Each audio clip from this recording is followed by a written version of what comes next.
Tarixin qeyri-adi liderlərdən biri də Winston Churchilldir. O yalnız 1-ci və 2-ci dünya müharibələrinin gedişatını dəyişmədi, həm də gələcək barədə heyrətamiz dərəcədə dəqiq proqnozları ilə yadda qaldı. Niyə dünya siyasətində Rusiya bu qədər həlledici rol oynayır? Churchill nələri əvvəlcədən görmüşdü? Onun xəbərdarlıqları bu gün də öz aktuallığını qoruyurmu?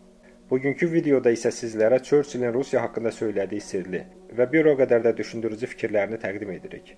Churchill yarım əsr öncə yazıb.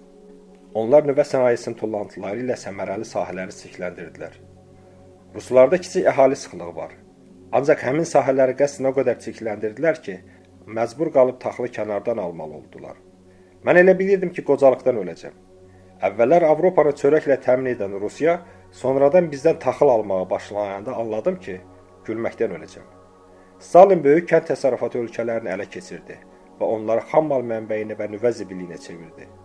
Lenin isə onları bu bataqlığa necə salmışdısa, yalnız o da çıxara bilərdi.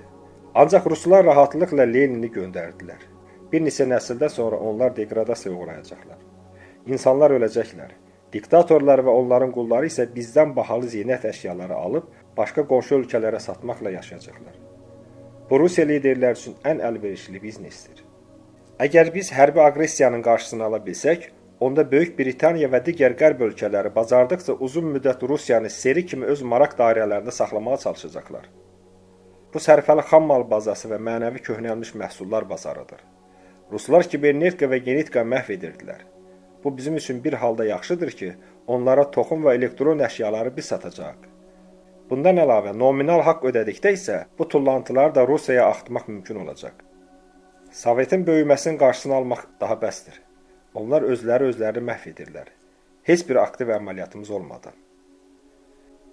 Beləliklə, Winston Churchillin Rusiya haqqında səsləndirdiyi proqnozlar təkcə keçmişə aid deyil.